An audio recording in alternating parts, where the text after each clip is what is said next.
मौलाना सरदार अहमद साहब रहमतुल्लाह अलैह के पास ना एक बूढ़ी अम्मा अपना बेटा छोड़ गई।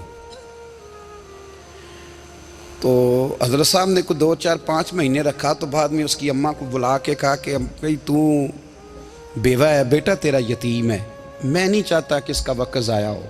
ये पढ़ने वाला कोई नहीं, सारे नहीं भाई पढ़ने वाले होते। अब यहाँ वाला माँ बैठे हैं, मैं बेअदब भी ना हो जाऊँ।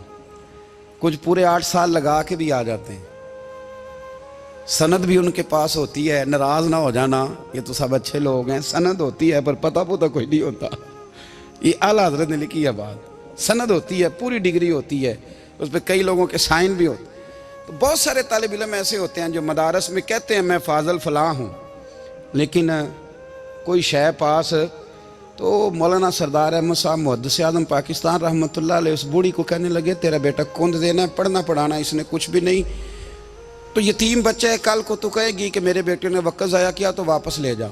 बूढ़ी अम्मा रोने लग गई, कहने लगी मैं पढ़ाने तो नहीं लाई थी, मैं तो आपको रब का वली समझती हूँ, मैं तो नौकरी कराने लाई थी। नौकरी हज़रत अनस बिन मालिक कहते हैं मेरी अम्मा भी हुजूर की बारगाह में दे गई थी। तो हुजूर की बारगाह में ये नहीं कहा था कि या रसूलल्लाह पढ़ा दें, हाँ हाँ मैं जिम्मेदारी से बात कर रहा हूँ। ये नहीं कहा था हुजूर मुजाहिद बना दें, ये थोड़ी कहा था कि या रसूल अल्लाह सल्लल्लाहु तआला अलैहि वसल्लम से मुफस्सिर मुहद्दिस मुहक्किक मुफ्ती बना दें। हज़रत अनस की अम्मा कह गई थी सोनिया जब तक ये रहेगा ना आपकी नौकरी करेगा, ये घर के काम काज करेगा, ड्यूटी करेगा, हुजूर ये आपकी नौकरी करेगा। तो मेरे महबूब ने फिर दुआ कर दी, अल्लाह इसे बरकत अता फरमा। तुम समझता है खिदमत वाला खाली रह जाता है? जितना जायका खिदमत वाले को मिलता है, जो उसके नसीब में आता है, वो किसी का नसीब कहाँ भाई। हजरत अनस कहते हैं हुजूर ने दुआ कर दी, बरकत की। मुझे तो खेती बाड़ी आती भी नहीं थी, पर लोगों के बाग में साल में 1 दफा फल लगता था, मेरे बाग में 2 दफा लगता था। हुजूर ने दुआ कर दी अल्लाह इसे औलाद दे। फरमाते हैं मेरे बेटे, मेरे पोते, मेरे नवासे, मेरी बेटियां, फरमाते हैं मैं जिंदा हूं और मेरी 100 औलादे मौजूद हैं। परेशान हो गया 100 सुन के बच्चे 2 ही अच्छे, 100 औलादे मेरी मौजूद हैं। हजरत अनस बिन मौलाना सरदार अहमद साहब के पास ना छोड़ गई बच्चा, कहने लगी हजरत जी मैं को पढ़ाने के लिए थोड़ा छोड़ गई हूँ, मैं तो इसलिए छोड़ के गई हूँ कि आप मेहरबानी करें, खिदमत कराएं। तो हजरत जी कहने लगे कोई ऐसा काम ही नहीं, खिदमत वाला क्या कराऊं। कहने लगी पट्ठे पवा लिया करो जी। हूँ लड़ पेंदे ने, कहने ने बच्चे काम करते हैं मदरसे का। हालांकि अब कहाँ बच्चे काम करते हैं, अब तो गुजर गया दौर, अब तो बच्चे काम कराते हैं। अब बच्चे भी नाराज हो रहे हैं, घूर घूर के देख रहे हैं। सही कह रहा हूँ आपको, बच्चे काम कराते हैं, बच्चे कहाँ काम करते हैं। कहने लगी ये चारा डाले करेगा आपकी भैंसों को। तो हजरत ने उसको कहा कि बीबी चारा मेरी भैंसों को डालने के लिए मैंने बंदा रखा हुआ है, तो तू जा ले जा। कहने लगी हाथ बांध के हुजूर मेहरबानी करें रख ले, चारा डालेगा। और पुत्र तवज्जो से चारा डालना हजरत की भैंसों को। रोने लगी, हजरत ने रख लिया, महीने का खर्चा भी देते। शाम को ना वो सारा दिन काम करता, शाम को आके पैरों में भी बैठ जाता। हजरत जी लाएं तेल थोड़ा सा, पैर ना दबा दूं। 8 साल साथ वाले पढ़ते रहे, ये बेचारा नौकरी करता रहा। मेरा रूप भी नहीं ते मेरा रंग भी नहीं, और मैनू यार मनान दा टंग भी नहीं। कभी कभी ना हजरत बिलाल हबशी फारग होते ना, तो नबी पाक की बारगाह में अर्ज़ करते हुजूर कोई काम तो नहीं, सारे हो गए, हुजूर जाऊं ज़रा, चले जाते। एक दिन सलमान फ़ारसी कहने लगे या रसूलल्लाह ये बिलाल कहाँ जाता है। फरमाया जा देख के तो आ। हज़रत सलमान वापस आए तो आके रोने लगे, कहने लगे सोनिया जब यहाँ से जाता है ना तो जाके सैयदा फातिमा की चक्की पीसनी शुरू कर देता, बीबी साहबा के काम करने लगता है, घर में जाके असनैन की ड्यूटी करता है, वहाँ भी काम यहाँ भी काम।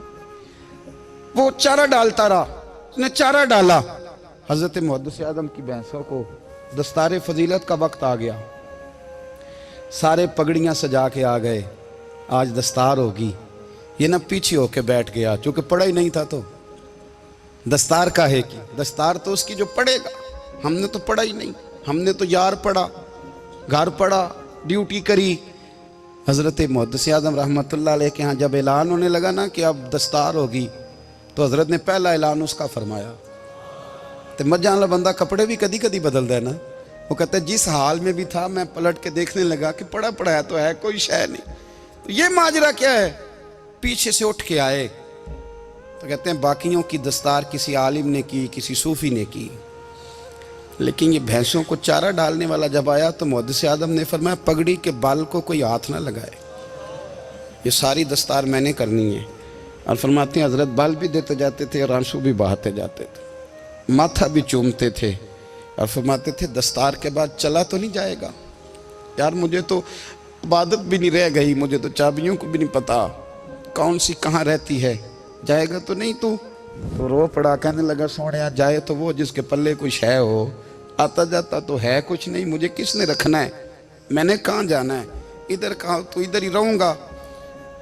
वो उस तालिब इल्म के सारे उस्ताद भाई कहते हैं उसने दस्तार कराई, पढ़ा पढ़ाया कुछ नहीं, पर जो मसला अड़ जाता था ना, वो जो अड़ जाता था ना, वो जाके उससे पूछते थे तो किताबें खोलने की ज़रूरत नहीं पड़ती थी।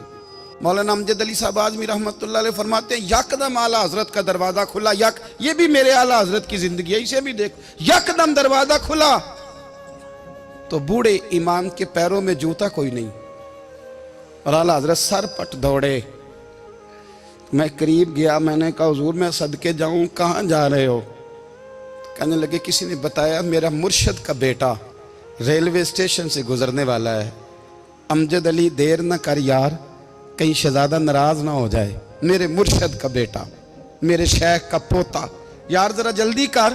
कहते हैं आला हजरत दौड़े रेलवे स्टेशन पे, उन्हें अगर फतवे लिखने आते थे किल के रजा है खंजरे खूंखार बरकबार, तो वो ये भी कहा करते थे कैसे आकाओं का बंदा हूं रजा, बोल बाले मेरी सरकारों के। दौड़े गए रेलवे स्टेशन पे और बूढ़े शेख सदरुल शरिया कहते हैं मैंने कहा हुजूर मैं ना चला जाऊं? कहने लगे ना पुत्र, मैंने बड़ा नमक खाया उस घर का, मैंने बड़ी नौकरी करी है, मेरी अपनी ड्यूटी है, तुम्हारी तो नहीं ना। मेरे शेख फरमाते रेलवे स्टेशन पे हजरत खड़े हैं तो एक मुसाफिर उतरता, उसके करीब जाते अदब से सलाम लेते तो कहते मारेरा शरीफ से तो नहीं कोई आया? कहते वो मुसाफिर गुजर जाता, दूसरा आता तो फिर करीब जाते, कहते वो उसके आस्थाने से तो नहीं आए, उधर से तो नहीं कोई आया। कहते सारे गुजर गए, जिन मुसाफिरों ने उतरना था उतर गए, ट्रेन चल पड़ी। तो मैंने कहा हुजूर किसी ने आपको गलत इत्तला दी थी, शहजादे तो आए नहीं। कहने लगे यार इत्तला गलत थी या ठीक थी, पर यहाँ तक आने का मज़ा बड़ा है। आप समझ सकते हैं आला हजरत के दो बेटे हैं, हुज्जतुल इस्लाम मौलाना हामिद रज़ा खान साहब और मुफ्ती आज़म आलम इस्लाम, दोनों शहजादे इतने बड़े शहजादे थे कि दोनों अपने अपने वक्त के सबसे बड़े मुफ्ती हुए। ये भी तो मेरे आला हजरत है ना, इसको भी तो ज़रा समझो ना। खुशकी और फिर खुशकी और फिर खुशकी।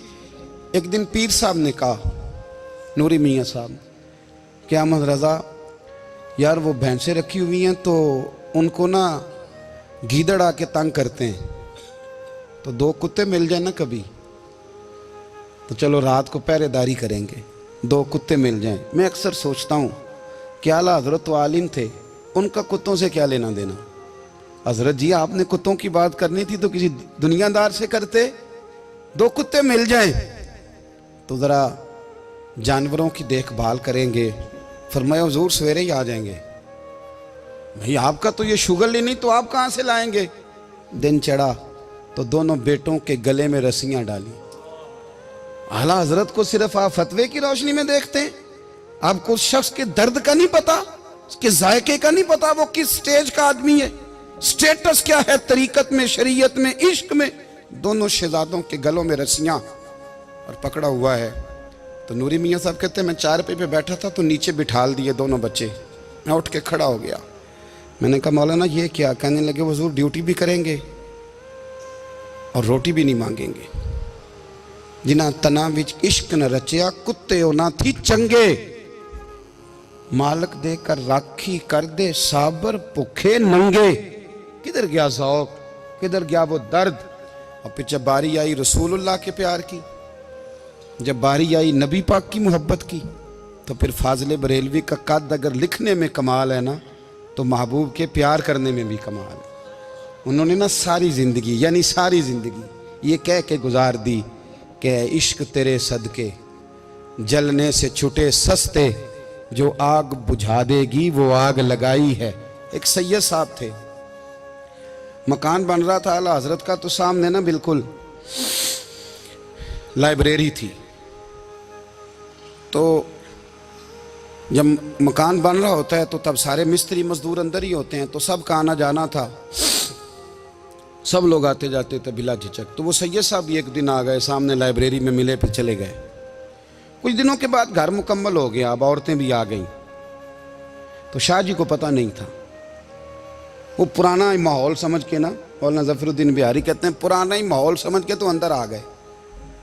और जैसे ही अंदर दाखिल हुए, सामने घर की औरतें देखी, तो शाह जी माजरत माजरत माजरत करते परेशान हो गए। और फिर जब दोबारा पलटने लगे तो आला हजरत दौड़ के गए, हाथ चूमे, कहने लगे शाह जी आपको तो पता नहीं था, और आप मेहरबानी करें ये माजरत वाला लफ्ज़ वापस लें, ये मेरे घर की औरतें नहीं, ये तो सैयदों की बांदियाँ हैं, ये तो नौकरानी हैं, तो आप मेहरबानी करें, ये अंदाज आपका जो है ये दुरुस्त नहीं, आप मेहरबानी पर अंदर आएँ। और फिर सारे ख़ानदान को लेके पर्दे के पीछे खड़ा किया और कहने लगे शाह जी को गलती लग गई, उन्होंने हमसे माजरत की, अब हम सारे मिल के उनसे माजरत करेंगे, इसलिए कि ये रसूलुल्लाह का ख़ानदान। यार थोड़ा बहुत दो चार लफ्ज़ जिस बंदे को आ जाए ना, दो चार लफ्ज़, मैं ज़ाती तौर पे ना आपको पता है, मैं तो नात खानों से तो हमारी बनती नहीं, बहुत सारे नात खान तो हमें वैसे ही नहीं। मैं कहता हूँ नात आने दे जाने का नाम नहीं, नात तो कलाम का नाम है। किसी बुजुर्ग की बात पढ़ो, कुछ मतलब उसमें कुछ ज़ौक़ हो, कुछ दर्द हो, ये क्या बात हुई जो आजकल काम शुरू है। लेकिन आपको पता है हम नात खां की भी इज़्ज़त करते हैं। मैं जिस नात खां से नात सुनता हूँ, मैं दिल की कल्ब की गहराई से उसका हया करता हूँ, मैं इकराम करता हूँ, अल्लाह जानता है, मैं एहसास देता हूँ, इसलिए कि मैं समझता हूँ ये जब बोलता है ना तो मुझे मदीने वाले की याद आती है, ये नबी करीम की याद दिलाता है, तो इसका एहसास है। आला हज़रत फ़ाज़िल बरेलवी रहमतुल्लाह ताला अलैह ने नबी करीम से मोहब्बत की और हुजूर सैयद आलम सल्लल्लाहु अलैहि वसल्लम से ताल्लुक़ रखने वाली हर शय से मोहब्बत की। उन्होंने अपने ज़ौक़ को कभी फीका नहीं पड़ने दिया। सारी ज़िंदगी रसूलुल्लाह सल्लल्लाहु अलैहि वसल्लम का प्यार। थोड़े दो चार लफ्ज़ मेरी तरह किसी शख्स को आ जाएं तो वो अदब अदाब के दायरों से निकल जाता है, वो हर चीज़ को किलो काल के जायके में रखता है। इसलिए मुल्ला रूमी फरमाया करते थे, सेठ आदमी हो ना, जेब में पैसे हो तो उसका पीर कोई नहीं होता। अगर कोई ओहदा मिल जाए, बंदा किसी दर्जे पे पहुंच जाए तो उस बंदे का भी मुर्शद है, और अगर चार लफ्ज़ पढ़ जाए तो अक्सर मेरी तरह के बंदे खलीफे होते हैं, मुरीद नहीं होते। नाराज़ तो नहीं हो गए आप लोग? मेरी तरह के लोग ना खलीफे होते हैं, बताते हैं 14 जगह का खलीफा हूँ, तो सवाल ये है कि ग़ुलाम किसका है? मेरी खिलाफ थे ओ खुदा के बंदे, ग़ुलामी असल चीज़ है। आला हज़रत फ़ाज़िल बरेलवी रहमतुल्लाह ताला अलैह ना लोगों से पूछते, जब कोई मदीने से आता, मक्के से आता, हज करके आता, तो पूछते मदीने गए थे? सदरुल शरिया रहमतुल्लाह अलैह फरमाते हैं, किसी ने कान में आके कहा हुजूर वो मोची हज करके आया। पक्की बात है हुजूर? हाँ। फरमाया चलो चलें। हज़रत जी वो लिखना नहीं, तो मैं आके देखते हैं। हज़रत मेहमान ओए आके देखते हैं, कहते दौड़ने लगे, वो जूते गांठ रहा था, जाके पूछा हज करके आए हो? कहा हाँ। मदीना शरीफ गए थे? वो जिस बंदे के पास लोग तारीखें लेने जाएं तो टाइम ना मिले, भाई आज मदीने गए थे? कहने लगा जी बड़ा करम किया सरकार ने, मैं तो 1.5 महीना रह के आया हूँ। कहते हैं जुब्बा कहीं, पगड़ी कहीं, कलम कहीं, शागिर्द कहीं, मुरीद कहीं, और अंदर नहीं, हुजरे के अंदर छुप के किसी की तादीम नहीं, चौक में मोची जूते गांठने वाला दुनिया देख रही है। आला हजरत झुके और मोची के पैर चूमने शुरू कर दिए।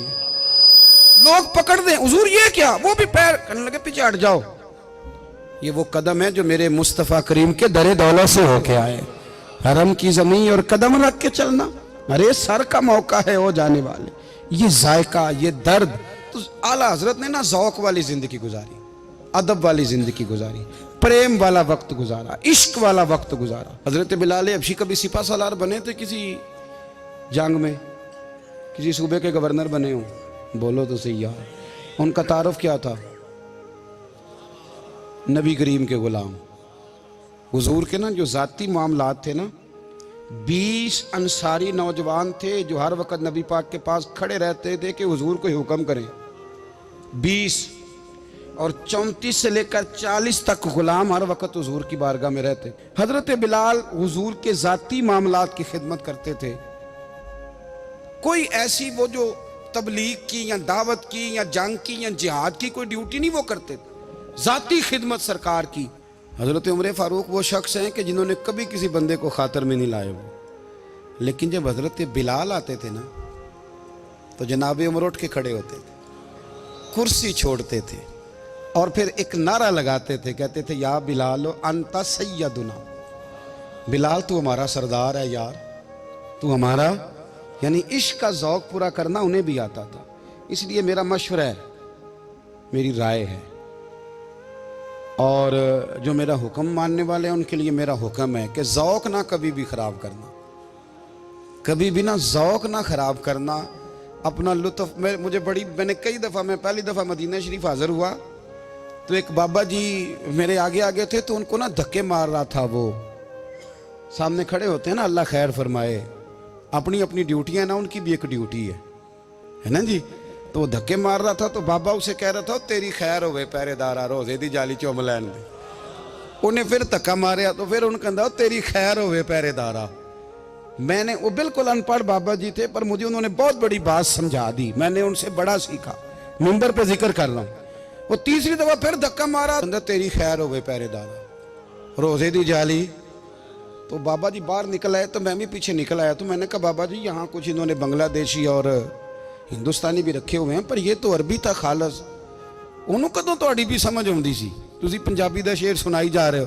कहते पुत्र मैनू भी पता है उन्होंने नहीं समझ आ रही, पर मैं तो अपना रांझा पै राजी करता सा।